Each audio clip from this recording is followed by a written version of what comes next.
Bienvenue sur Leadershift, le podcast qui fait bouger votre leadership.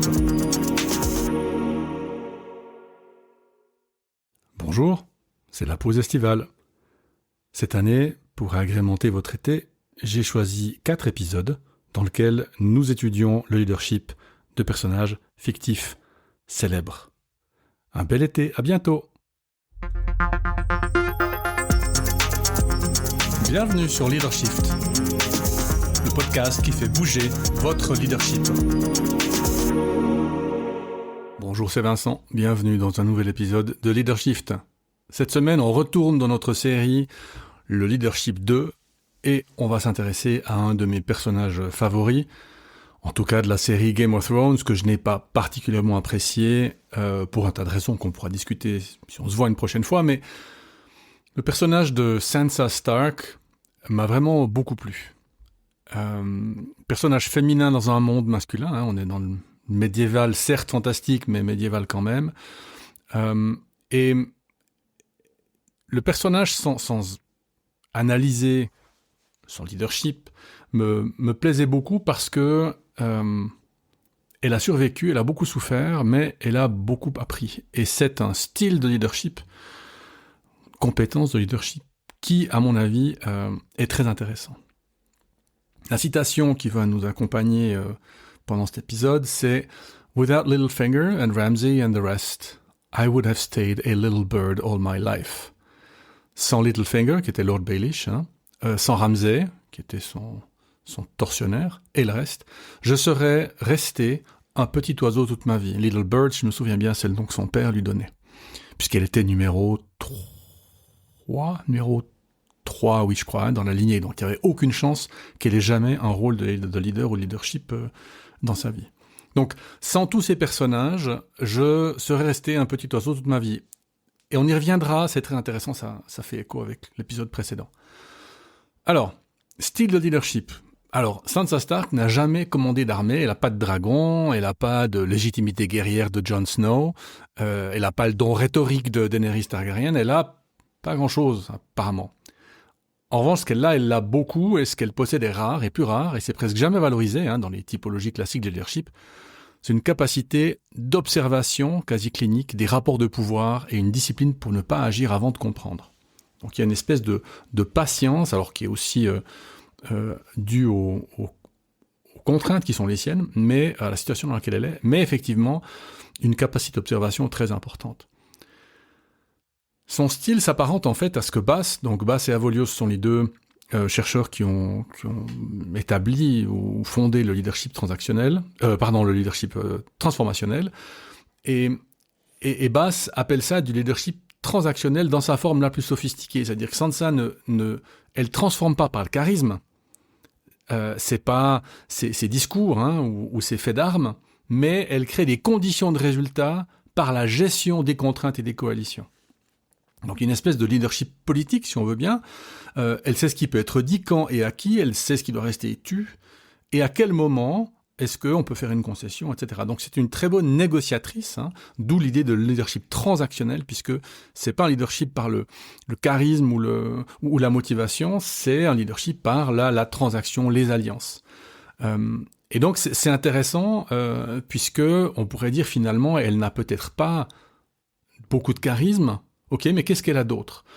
Et ça me fait toujours penser à ces programmes de développement personnel qui disent tout le monde peut être un leader, sous-entendu le leader charismatique, le leader ou la leader qui parle bien, qui propose des visions. Eh bien, pour moi, Sansa Stark est une leader, mais pas charismatique. Ce qui la distingue de tous les autres leaders de la série, c'est qu'elle apprend de ses ennemis. Elle apprend de Cersei, qui lui enseigne la dissimulation, la patience, Littlefinger, la lecture des motivations cachées, Ramsay, le prix de la naïveté. Donc elle absorbe, elle observe, elle n'imite pas. Elle rend sien, donc elle intègre. Et donc c'est un mode de développement de leadership par exposition adversariale, pas par exposition amicale, pour le dire comme ça. Et c'est rarement nommé en ces termes dans la littérature organisationnelle. Elle apprend par ce qu'il ne faut pas faire et elle développe ce qu'il faut faire avec ses propres moyens. Et elle dit à Jon Snow dans la saison 7 ou 8, « You have to be smarter than father », j'essaie de le prendre avec l'accent anglais, « You need to be smarter than Robb. I loved them, I missed them, but they made stupid mistakes, and they both lost their heads for it. » Donc, tu dois être plus intelligent que père, plus intelligent que Robb, qui est le frère aîné, qui est mort lors du fameux Red Wedding. Je les aimais, ils me manquent, mais ils ont fait des fautes stupides, et ils ont perdu leur tête à cause de ça. Et donc, on voit, elle a souffert parce qu'une bonne partie de sa famille y est passée dans ce conflit. Mais du coup, plutôt que de se réfugier dans le rôle de la victime,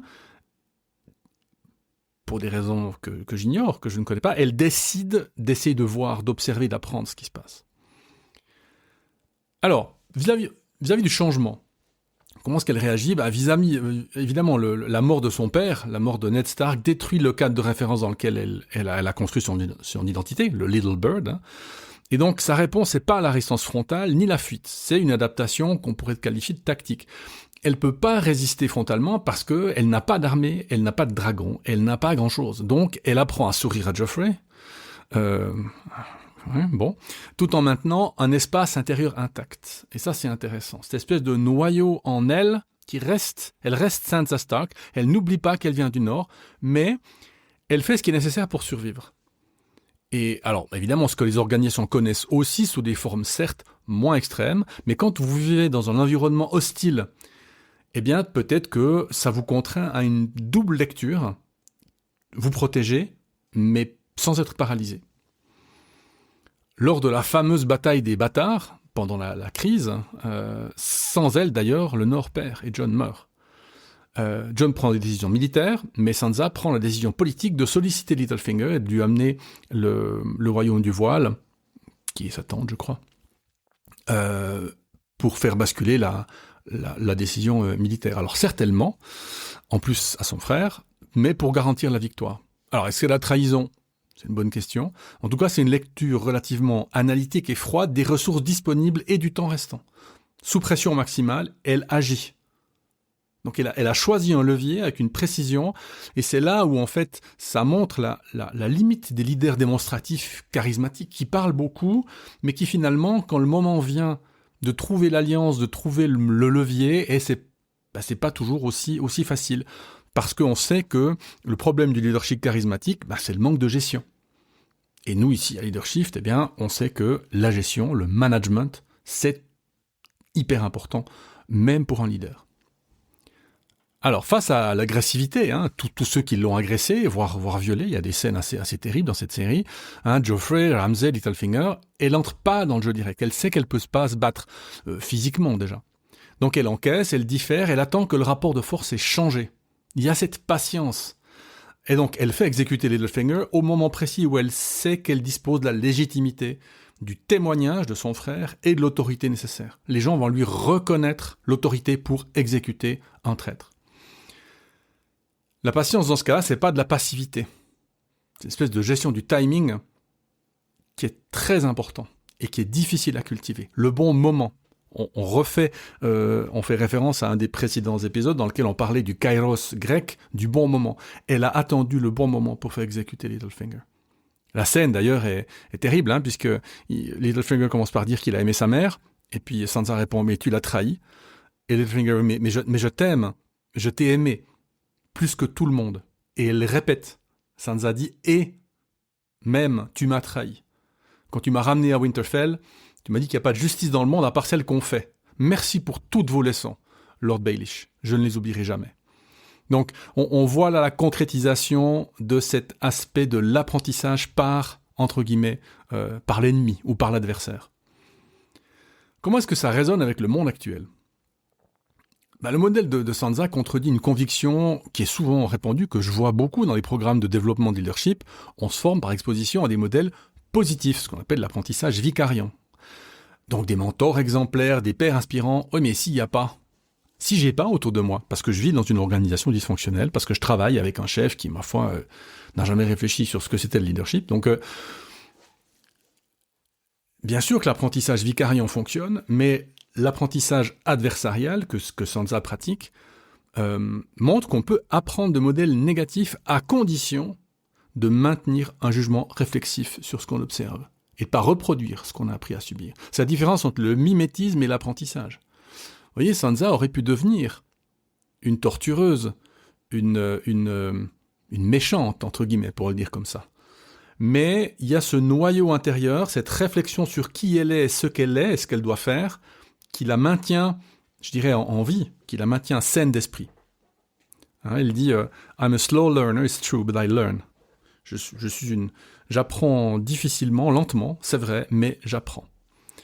Alors que c'est pertinent pour nous, pour vous, qui évoluez dans des environnements dysfonctionnels, la question c'est pas seulement comment sortir de ce contexte, évidemment c'est une question importante, mais c'est aussi qu'est-ce que ce contexte m'apprend sur le pouvoir, sur la survie organisationnelle et sur moi-même, et sur ce que je suis prêt à faire ou pas.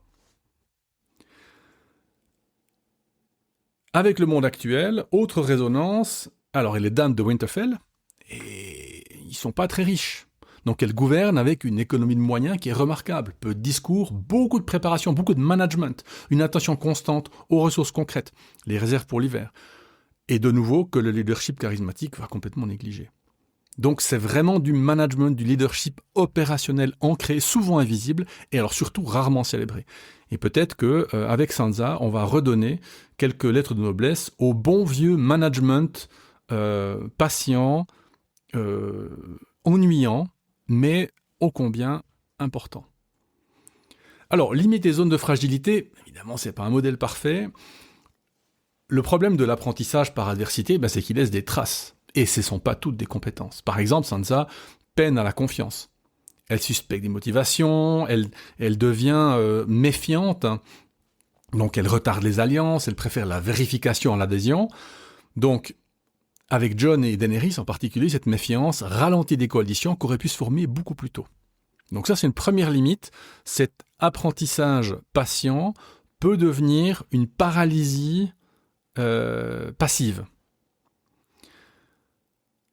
Deuxième zone de fragilité, justement, son style fonctionne là où la patience est une ressource disponible. Au début, elle a presque pas le choix de la patience, finalement. Elle n'est pas dans une situation où elle peut agir.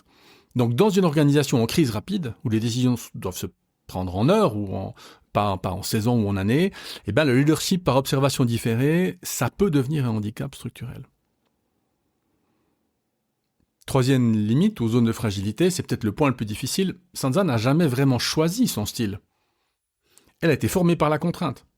Donc la question que ça pose pour une dirigeante en exercice, c'est moins comment est-ce que je peux m'inspirer de Sansa, puis évidemment on peut, mais la question plus importante, c'est dans quelle mesure mon propre style est-il le produit de contexte que j'ai pas choisi. Qu'est-ce qui fait dans mon style de leadership que je n'ai pas choisi? Pourquoi est-ce que j'ai pris telle habitude dans la direction de mes équipes?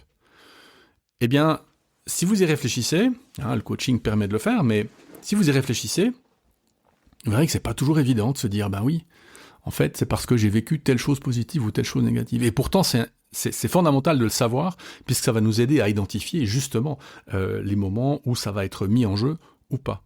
Donc, la question n'est pas tant, c'est aussi, puis-je m'inspirer de Sansa, mais la question, c'est surtout dans quelle mesure est-ce que ce que je fais en tant que leader est le produit de choses que je n'ai pas à moi-même choisies.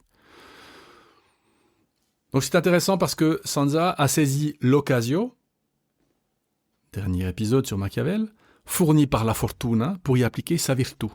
Donc elle a saisi l'occasion fournie par le destin pour y appliquer sa vertu, une énergie de la volonté patiente et observatrice. Patience et observation, nouvelle qualité du leadership.